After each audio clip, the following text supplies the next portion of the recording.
Welcome to Career Tools. Today we cover the first part of how to choose the right chart for your data and message in a presentation. There are a lot of things that can go wrong with presentations today, but listen to this cast and charts won't be one of those for you. Here we go.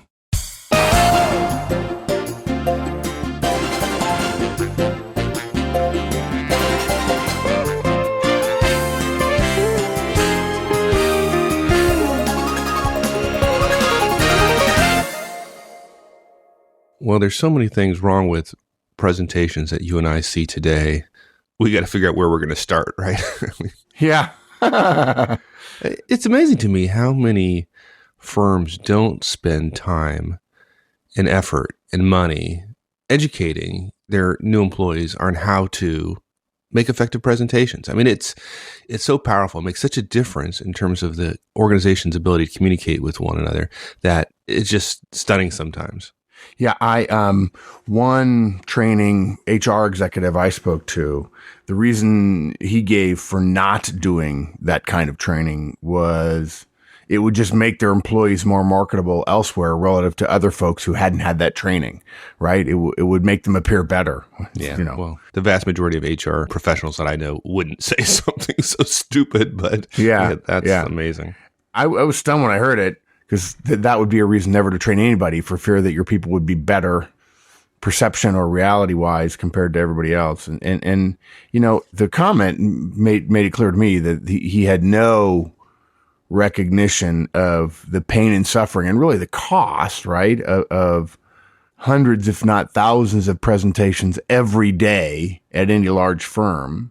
And there are presentations every day at small firms practically as well. And they're terribly inefficient. And they're ineffective, and it's something that can change, and it's something that's measurable. It's in a contained area. There's all kind of benefits to it. You're always supervised and after a fashion or observed.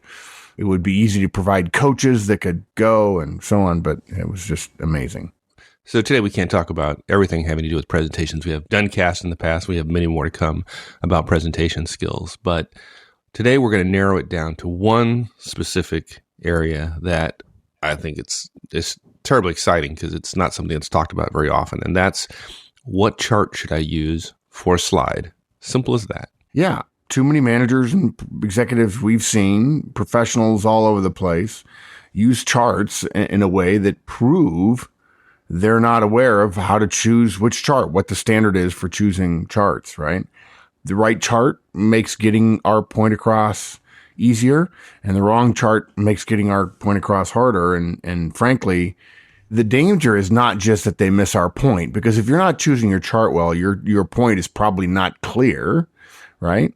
But the danger is they spend 5 minutes as you continue along making other points, still scratching their heads, and it keeps you from making your next point and potentially damages the whole presentation because you're talking apples and they're talking oranges, and it just seems obvious to you because you've been working with this data for months and they don't get it. And you wonder why they don't get it. And it's because of charts. Yeah. And if your argument is complex at all, missing one point can just ruin the entire argument. So exactly. Good. Okay. So what's the outline? What are we going to talk about today specifically? 6 points. Number one is never put Excel cells into a PowerPoint presentation. And we mean never.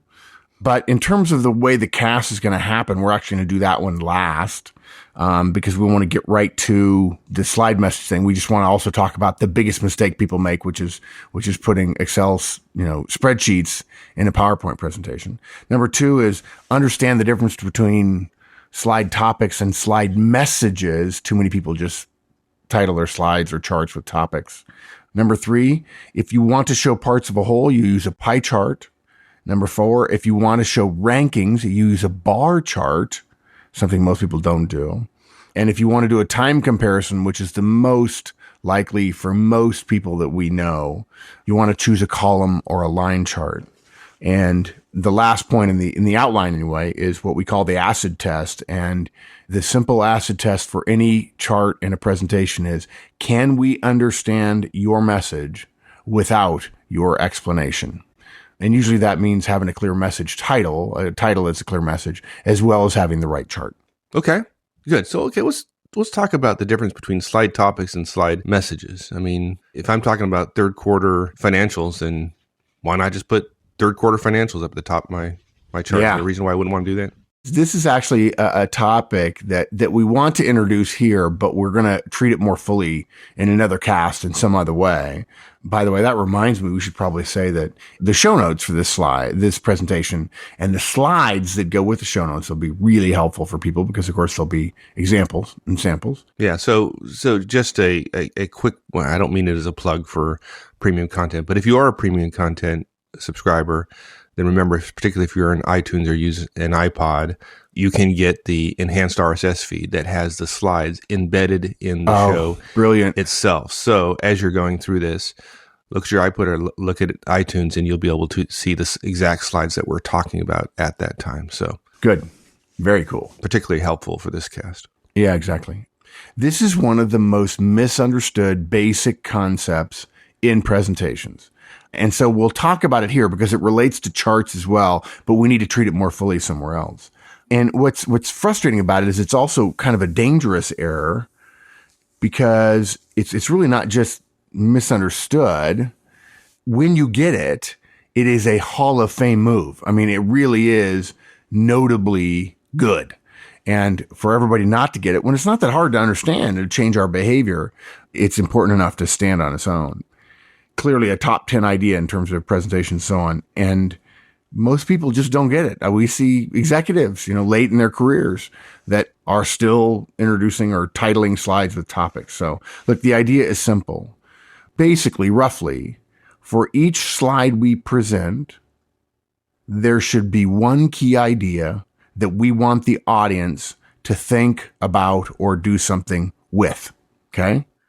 Now, what you said is, hey, why don't I just title a slide Q3, right? Fair. Mm-hmm. That's what most of us do. When we hear one key idea that we want the audience to think about or to do something with, we think, well, Q3 sales. And people say, okay, good. That's just my slide title, right? The feedback there is you're wrong because Q3 sales is not something I can do something with. And really me thinking about Q3 sales, how long can I think about the phrase Q3 sales without data that relates to it? Yeah, but it's in my presentation outline, so it's easy. Yeah, right, exactly. Yeah, it's in your outline, which, people don't see. Most of us have slide titles that really are topics, right? I mentioned that. They describe what the slide you're looking at is about, right? It's almost like a caption to a picture. Okay, now there's an important difference between slides and pictures is that pictures are images, okay, whereas slides usually are words. With charts, of course, they're not. And of course, you have a chart and the chart takes up most of the slide, then the title of the slide is likely going to be the title of the chart as well. But an image, sometimes we need to tell people what's happening in the image, but we're not necessarily trying to get them to think about or to do something with the image, right? Whereas when we present a slide, we're basically putting words on the page and the topic, if it's a caption and we're just describing what's there, we're not adding any value, we allow people to draw any conclusion they want from our presentation. And the really great presenters that we know, that they've learned it the hard way, probably, unless they got this early in their career, is they don't title slides with the topic. They choose a title that is what we call a slide message. And the difference is a slide topic says what the slide is about. And by the way, this is also true for charts. So a chart topic says what the chart is about, right? A chart message says, this is what I want you to think or do. It really drives people to a conclusion rather than giving them a heading, right? Saying Q3 sales and then having a chart with, a line chart or a bar chart or something like that simply says, this is the information. And the frustrating thing for this, for presenters is the presenter has in their mind what the conclusion is, right? Think about it for a second, folks. You don't present and just throw random data out there. You intend to make a point. But if you look at your slides, all too often, you'll discover your point is nowhere on the slides. I think some presenters make the mistake of thinking that they're telling a story, right? That they're going to present the data. Then in their words, they're going to describe a story. They're going to tell a story. And at the end, they're going to draw this big conclusion, right? So the plot thickens and now finally you get my message. And effective presenters have found that doesn't work generally. I mean, there are times, but it's a different type of presentation. In most circumstances, in business presentations, you get to the conclusion up front. We've talked about it before, bottom line up front. And putting a chart message is your bottom line up front. Yeah, exactly. This is the conclusion I want you to draw. This is the action I want you to take. Those are the way to think about titles, and we don't even call them titles. We want to call them messages. Yes, it's in the title location for the chart or for the slide, but we want to think not about topics, which is Q3 sales, but rather about the message. For instance, Q3 sales declined at an alarming rate. Right? That's a message. I want you to think about that. Yeah, that's a message. That's a message. That's a conclusion, right? Yeah. So rather than putting a title on a chart that really is just a label or a title or a topic, like Q3 sales, for instance, or year over year store performance, again, that's kind of an about title, or budget trends, or QA output metrics, for instance, we title the slide or the chart as well, with the conclusion we want our audience to draw from reading the chart, as we have already drawn the conclusion, right? We're not trying to make it, as you say, the whole story thing. We're not trying to make it dramatic necessarily. We're trying to make sure people get our point. And if we give them slides and ask them to read, and then we ask them to listen to us as well, and the important key conclusion, the idea that we want them to think about, the action, the concept we want them to take action on is only spoken, we're hiding the value, the intent, the goal of our presentation. We don't let the data, it's important. I think a lot of people tend to let the data drive the title of a slide, right? And maybe even the type of chart that we're going to use. Right. Like third quarter sales bar chart. That'd be a good time. Yeah, exactly. Right. Third quarter sales or annual sales trend. Right. Yeah.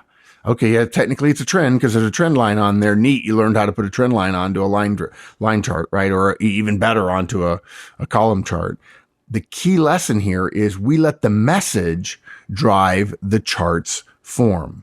Depending upon what we're trying to get across, the idea we want people to take action on, or what we want them to do something with, that determines the type of chart that we're going to use.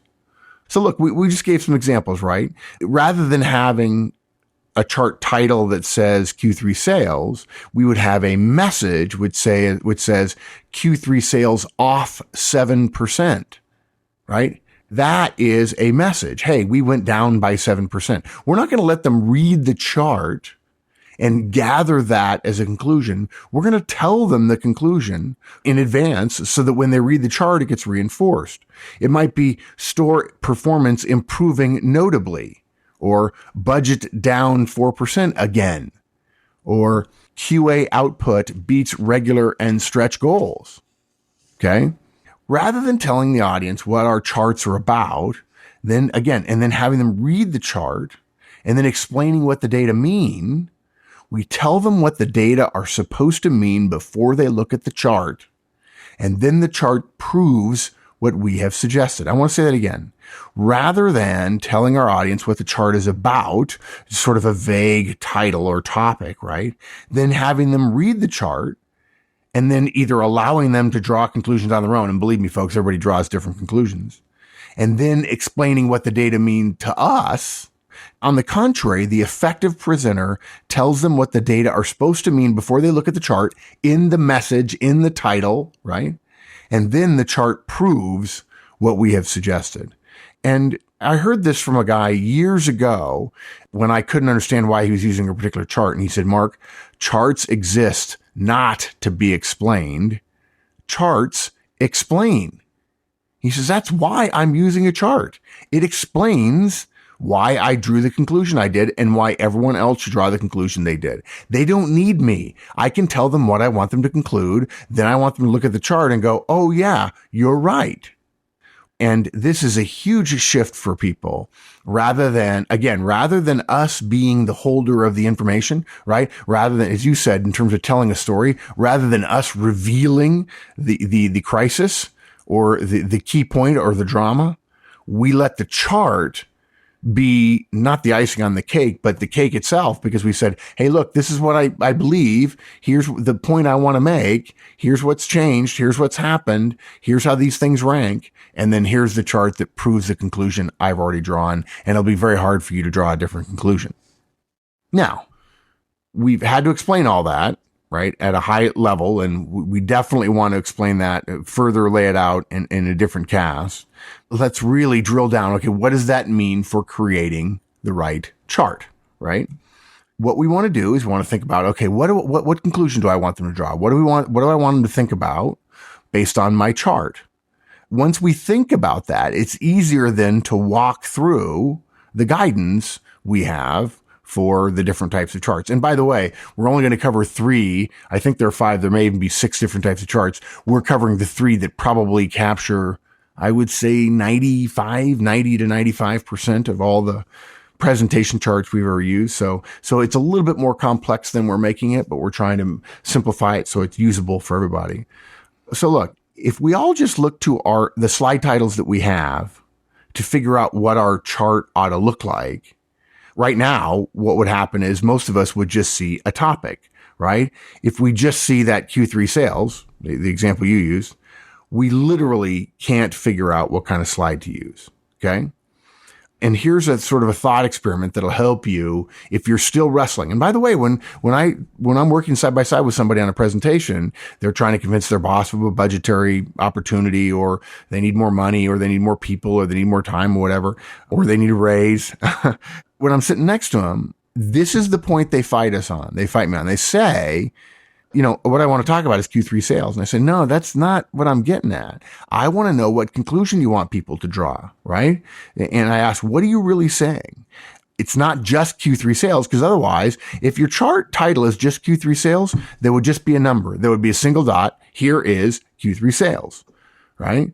It depends on what you want to say. Maybe if the chart would show Q4 from the previous year and Q1 and 2 from this year, we intend to show the change in Q3 sales. Okay.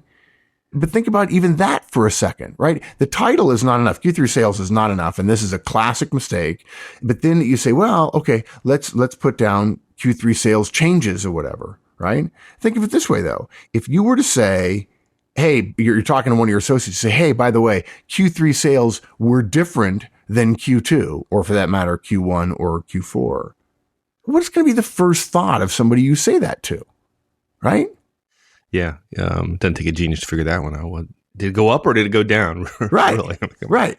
If you're showing previous sales of other quarters before you show Q3, you're wanting your chart to show an increase or a decrease, right? You're basically trending something over time. Okay. But think of it this way. Maybe you're showing us the types of products we sell in Q3. Maybe we compete in 5 different categories. Maybe you're showing us in Q3 sales how much each category contributed to total revenue. Okay, that's fine. Or maybe how they contributed to profits. Maybe you want to show changes in ranking of different categories' contributions to revenue or profit, or to warranty repairs if it's on the other side of the coin, right? But if your chart or slide title is simply Q3 sales, your audience can't possibly know what they're supposed to get from what you're presenting without you explaining it. And that wastes the value of the chart, which can do that for us. And frankly, what I've learned, and this is sort of a bonus to this presentation, if your chart sends the message, if your chart drives home the point about what you want your audience thinking about, based on the message that you've got at the top of the chart or the top of the slide, and then you have your chart, which proves it or nails it down, it's much easier for you to be focusing on the audience and their response to your conclusion or your idea or your impetus to your call to action, when you're not actually having to do it yourself and memorize the exact right words that sound best to make your point. If the chart itself does it, along with the message, the title, if you will, you can be paying much more attention to the audience and saying less. And by paying attention to the audience and saying less, you have a better chance of accurately predicting where there might be problems or whether or not the audience is with you and whether or not you need to make time for questions and so on. So the key there is title your chart with the message, not the topic, you want your audience to receive. A topic is simply a heading for the underlying data, and headings aren't helpful. Messages is where we want to go. The great thing about this is, luckily, for each type of message you could have, there's only one or two possible chart types that communicate that message pretty effectively. So if you do the work in advance, and I mean, when you think about it, Mike, that's so much of what we recommend, right? Rather than winging it or rather than doing it on the fly, which we often do, what we ought to do is a little bit of advance work, make a decision early. That changes how we would present or how we would talk to someone. It would change the way we would pitch something depending upon their disc profile, for instance. A little bit of advance work, as is so often the case, makes it easier to do the hard work at the dramatic moments and is much more likely that you're going to get the right kind of feedback. Okay, so let's talk about pie charts. For some reason, I don't know why, pie charts are terribly popular among a lot of professionals. For what else? Maybe it's just the ease of creating them in Excel, or maybe it's you get a chance to use a whole bunch of different new colors or something like that. Maybe it's the shape. I don't know, but right. It often gets thrown out there on a presentation for the wrong reason. And really, the only reason for a pie chart is to show parts of a whole. If you're seeing a pie chart and it's asking you to do anything else other than understand the relationship of a series of components that make up a whole and that are both necessary and sufficient to make up the whole. In other words, you need all of these things and all of them are in the pie chart. If you're seeing it for any other reason than that, it's ineffective and probably it messes with your head a little bit. You definitely don't want to be messing with your audience's heads if you can avoid it. If you do a time comparison, for instance, they're terrible. You know, oftentimes pie charts are used to say, well, this is the market. And salespeople say, well, no, that's not the market. That's the market today, but it's going to change over time, right? So the total pie probably does change over time. So if somebody shows you two different pie charts at two different times, you want to run screaming for the hills. Right. Yeah. Two different pie charts at two different times, trying to say, okay, look at that piece of pie, how much bigger it got over this period of time. Right. Yeah. Inherently flawed because it implies that the market is the market, right? And look, I hate to say it, but that's kind of an unfair dig at pie charts. It's true, but it's an unfair dig. The reason, though, that we mention time is because the majority of charts that we see tend to be time related. And so if you see a lot of pie charts, and we know that most of them are related to time, that's a good indication that they're the wrong chart. Pie charts are the wrong ones for the majority of uses people use them for.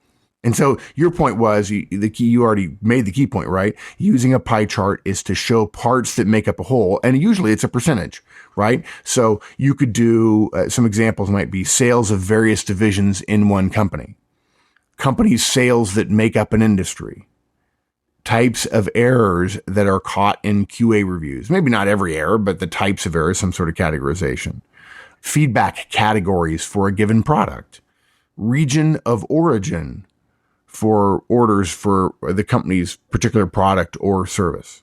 Yeah, don't mistake us though, folks. We got to make this really clear. Just because you have parts of a whole doesn't mean that you want to show them in a pie chart. Remember, the question really is, what message do you want to send, right? What message do you want that chart to say to the folks in the audience? So that you don't have to, right? Exactly. Right, yeah. And if it's, in the case of a pie chart, there must be a lesson or persuasive point that the comparison of the components in the system you're displaying that is valuable to the overall goal of your presentation. Yeah, right. Just because you have the components, right? Don't throw up a chart that says, well, here are the components and here's how they add up, right? That would be a pie chart. Okay, great. Thank you. What conclusion am I supposed to draw? Think about this for a second, folks. We love some of this presentation Zen stuff. We love the idea of completely different presentations, although a lot of the people that get a lot of the air on presentations tend to be marketing people. And not every time you're presenting do you want just pictures of rivers and streams and so on. But that said, just because you have a pie chart, if you put a pie chart in there, right, more graphics are better, less words are better. And we generally agree with that. But if you put a pie chart in when there's really no conclusion you want us to draw, you're just showing us some data, And then the next slide is one that we're supposed to draw a conclusion on. And then 2 slides later, there's a couple of more charts that are just background, but we really don't draw a conclusion. And then you show us another chart. We begin to not get that every single chart has a clear message and we're supposed to draw a conclusion. And we tend to start resisting drawing conclusions. We don't know that's what you want us to do. So don't simply put up a pie chart because, as Mike said, because you have the components, right? Again, it's the message. And if there's no message other than, hey, here's the numbers, then maybe there ought not to be a chart. Maybe you ought not to even say it, right? Exactly. Okay, so what about the examples we mentioned, like sales of various divisions in one company? What might we consider? Okay, maybe you're going to put up the sales of various divisions in one company, and you're going to talk about the relative strength of the company's various divisions different than thought. For instance, Division B leads overall profitability, or surprisingly leads overall profitability, or Division B leads profitability for the first time ever. Rather than saying company sales that make up an industry, you might want to say which company is biggest or best, right? And then the pie chart shows that because there's one that has a dominant share or the biggest share. You might want to show which areas dominate the QA department's workload. Okay. You might want to talk about where potential problems are with a product or service, right? You show the pie chart, you show that 60% of the problems are in one category, and you say our problems are with returns, not with rebates. If in fact 60% of the complaints are in returns, then that's where the problem is. Okay. And then if regionality actually is a factor in sales success. In other words, in this particular product line, the Northeast outsells everybody 4-1 when in fact, market share wise, we're roughly equal. Well, then you want to say Northeastern sales techniques or demographics make for big differences in our marketing. And we have to capitalize on that. That's a long example, right? We wouldn't title something that way, but that's the kind of message you have to ask yourself. Why am I presenting this? And what's the message I want to get? Now, if you don't mean to compare the various size of 2 parts of a larger system, okay, don't use the pie chart, right? The pie chart exists to show us relative weight, relative strengths, usually in the percentage form because, a pie has 100% in it, right? And we cut the pie up, but there's still 100% there.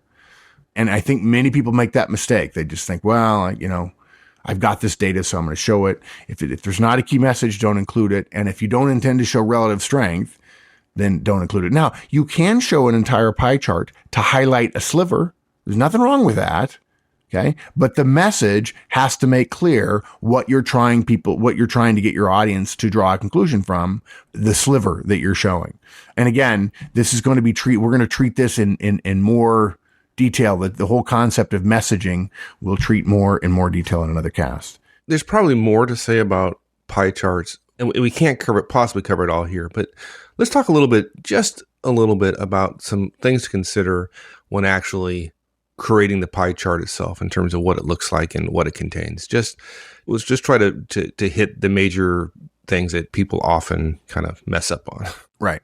So the first one is your pie ought to have no more than 6 pieces in it. That's a good upper limit, right? Yeah. More than that is just like completely confusing. Yeah. Yeah. And distribution laws suggest if you have more than 6 components, you're probably going to get to the point where you have a number of very small components, which you could lump together as the category of other. So if you immediately panicked when you said, oh my gosh, I just realized I need a pie chart, but I've got 12 items and Mark and Mike just said I can only use 6, we would guess that 5 or 6 or 7 of those could all be lumped into one. Actually, it would be 7. If you had 12, there would be 5 majors and 1 other that would probably be 1 or 2 or 3% each. And that wouldn't be enough that it would make a difference, right? Yeah. Well, this is another case where knowing what your message is important. For example, if the message is, hey, this particular component out of 12, for example, only represents 0.5% of the market, then if that's your point, then you got to show that 0.5% sliver, right? But typically that's not the case, right? Typically the larger pieces of the pie, so to speak, have more weight and are more meaningful to the message. So the whole point is you got to figure out what the message is before you talk about putting the pie chart together. Right. So, okay. Secondly, generally the portion of the pie going clockwise from 12 o'clock, from noon, from midnight, is going to be seen and focused on first. Okay. So make that, just because of the way people look at clocks, right? So make that portion the part you want us to focus on. Don't make your sliver down at 8 o'clock. In fact, if you do example of pie chart on Google, you'll get 5 or 6 web pages that are talking about pie charts and have a neat picture, and all of them violate this rule. And the moment you see it, you'll notice it, and you'll realize, gee, that's kind of confusing. I think there's a part of my brain that kind of expects the first wedge of the pie to start at 12 o'clock and move toward 1, 2, 3, 4, 5, 6, however much it is, right? Another point, use contrast in shading the pieces of the pie, either in black-white shading or in color to highlight the portions you want us to focus on. It doesn't need to be pretty. It doesn't need to be cool. And I think a lot of people mess with that, right? Oh, let's give 7 different shades of blue.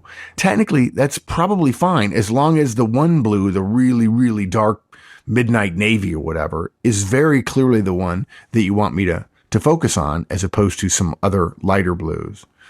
The important thing is, how can I focus their eyes with the color or shading of the chart to get them to see, to conclude what I want them to conclude regarding the message that I'm trying to send. Yeah. And interesting bit of color theory that helps, although it's a little advanced, which is, cooler colors, those toward the blue end of the spectrum tend to recede into the background. And then the reds and all that come forward into the presentation. So really? Yeah. You wouldn't want to have your major point be blue with a bunch of red that is relatively insignificant. Even if what if your company color is blue, like IBM? Even then, because you're not sending a branding message during your presentation. I don't think. Yeah. Okay. Yeah. Okay. That's good. Good. Oh, you technical guys, man. No, it's photography. It's photography, guys. Oh, it's photography. That's right. Yeah, of course. Yeah. One more point. Please, folks, use a circle. Okay. A pie chart ought to look like a pie. You don't have any chance of being wrong with a circle. The visual representations of percentages when we cut out wedges of a pie are obvious. You can guess them pretty close within a couple of percentage points. If you choose to, quote, make a pie chart out of a logo or a graphic or some sort of representative device and apportion that up however you think it should be, you're just going to confuse your audience. You're going to make a rookie presentation mistake, which is graphics matter. And folks, graphics don't matter. Messages matter, and graphics do a good job of presenting them. Graphics do a better job of presenting messages than words. Okay? But if your message is messed up, making the graphic great, if the message is messed up, is wasteful. Right? And if we can't get your message from your graphic, it doesn't matter how cool the graphic is. So don't do it. Yeah. And one other point we got to mention, again, it's more kind of advanced charts and graphs, but stay away from, if you can, these 3-dimensional pie charts. Oh. It distorts the message entirely. And look, if you're doing it on purpose, then okay, we could argue whether or not that's an appropriate thing to do, a professional thing to do. I think not, but in any case, 3 dimensions distorts the message. So yeah, it actually haven't we talked about this before? And it does more than just distort the message, right? It's really false. When you start doing volumes in bar charts and stuff. If you take, just imagine in your mind a pie chart that's kind of on a 45-degree angle, right? That toward the front, if you looked at 3 dimensions, that toward the front is going to look much larger in comparison to a piece or sliver or wedge that's toward the back, right? And if you want to do that, and you're trying to send the message that look at how much bigger this particular wedge is. Well, it looks, because of you're introducing volume into the conversation, right? And in this case, volume means nothing. Right. It looks, instead of twice as big, it looks 5 times as big. Again, it's distorting the message. Yeah. Yeah. Okay. Good. Thanks, everyone. That's it for this week. We'll finish this one up next week. Have a great one. So long.